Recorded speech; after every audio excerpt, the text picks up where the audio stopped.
A letter comes in from the Privacy Commissioner. There are a lot of awkward questions there. Well, settle in for the long haul, and here are 10 tips to help you work out how to respond to a regulatory inquiry on a data breach. 10 tips, here we go. Tip number 1, react.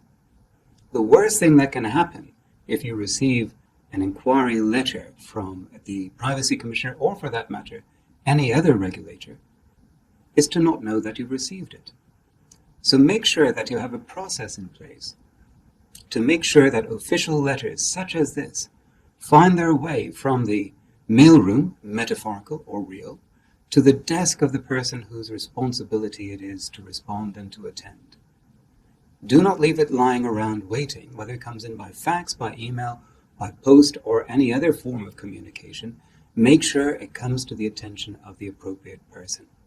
That's the most important, immediate reaction. Second, advice. Make sure that you immediately seek legal advice in relation to a series of regulatory questions. This is an important legal issue. This is not something that can be dealt with by operational persons dealing with questions and answering and responding to them as a matter of operation rather than an assessment of legal risk.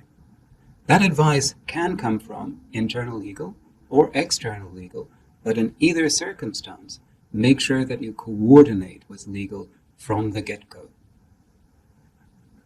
Third, take external legal advice, and there's a very particular and specific reason why you would do so.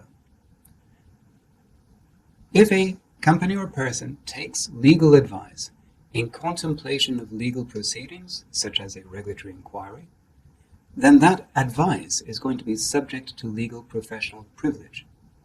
And that privilege can also extend to communications through other persons that are engaged by the advising lawyers to assist in response to those inquiries. So if the response to a regulatory inquiry from the Privacy Commissioner requires some assistance or input from the technical experts dealing with the data breach itself, then if that technical expert is engaged by the law firm in question, that legal professional privilege should apply to those communications. This is very important, not to disguise and cloak information from the regulator, but to be able to assess the legal risk associated with that information in a protected environment in order to be able to respond to the questions that you have received. Tip number 4, review. A regulatory inquiry questionnaire does not come out of the blue. Something has happened already, a data breach. You will have information in relation to that by virtue of your immediate response to that data breach. Review that information. It may be in the form of documents, it may be in the form of communications, it may be simple reports that have happened internally. Whatever that may be, make sure that you have all of that gathered in a sensible, coherent way. It is saved and secured with integrity, as in has not been tampered with or changed in any way. Review that, assess it, to help you to make sure that any response you give to the Privacy Commissioner is consistent, accurate, and timely. Tip number 5, and this relates to how you respond to the questionnaire. A questionnaire is usually just the opening salvo in something that might lead to something else. It is something that will have a list of several questions, and the job that you will have is to formulate a response to each of those questions. So here are some tips in respect of that response. First, answer the question that is asked. And many clients I know have a desire to explain more, and that usually results in them providing information that is not actually the target of the question that is asked. Second, don't make assumptions about the question that is asked. Don't read more into the language than the language actually conveys. Third, don't make any admissions of guilt or of fault, at least not unless you have taken specific legal advice in respect of those admissions. The response to a questionnaire such as this is not the same as a finding in a regulatory inquiry or a judgment in a court of law. Fourth, Stick to the facts. Do not be tempted to make judgments or opinions in respect of the facts that you are responding with.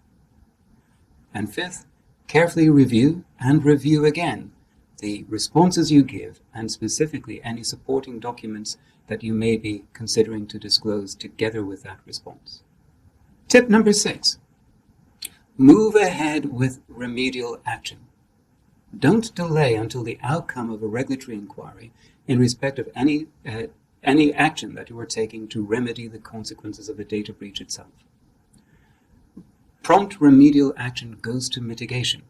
So even if there have been breaches of data protection principles, fast and prompt remedial action taking care for the interests of data subjects is something that will be remarked upon and considered in respect of any mitigation.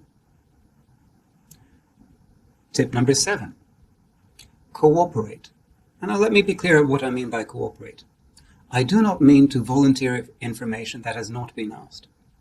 I do not mean to provide documents that are not within the power or within the requesting authority of the regulator in question. What I do mean is that you adopt an open approach in respect of the requests that have lawfully been made, that you cooperate in an appropriate and professional tone and do not become unnecessarily adversarial. What you are looking for in terms of a cooperative approach is that if there's an adverse finding made against you, that there will nonetheless be a comment or observation that you have cooperated with the regulator in respect of the regulatory proceedings. This not only goes to mitigation, but it also reflects favorably in respect of your corporate culture and ethics, and that helps in respect of public opinion.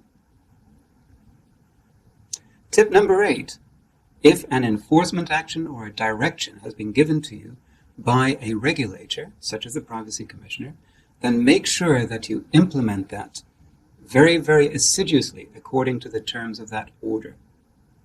The reason you should do so is twofold. One, that shows good behavior in response to a formal action that has been taken against you, and again, that will be remarked upon and will help in respect of public opinion.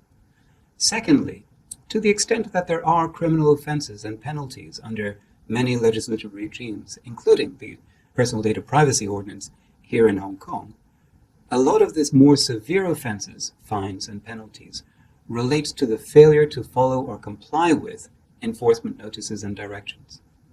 So bad things will happen to you if you don't follow those and implement those directions. Tip number 9, don't take revenge. Most actions from regulators arise from a couple of scenarios. One, a mandatory data breach notification or voluntary data breach notification. Or two, some form of complaint that is made to the Privacy Commissioner that the Privacy Commissioner then takes up and makes inquiries about. In that second scenario, if the cause of that inquiry arose from a tip or a disclosure or a complaint that was made by a person within your organization, within your own business, you must be careful to avoid taking any revenge or retribution or other form of unfair or unreasonable disciplinary action against that individual, which is basically whistleblower activity. And tip number 10, and perhaps most importantly of all, as we've said many times in this data breach series, a data breach is almost inevitable. One of the things you always want to introduce into any process that you have is the learning process, the ability to review and learn from how you have engaged and responded to one of the activities flowing from that data breach. So you want to take pause and learn from how you have responded to a regulatory inquiry once you have reached that conclusion. And that is regardless of the regulator in question. Most likely it will be the Privacy Commissioner, but it could also be a sectoral regulators such as the Securities and Futures Commission, the Insurance Authority, or other competent regulators. In all of these scenarios, you want to learn, improve, and implement better systems to help you to be able to respond more effectively in the future.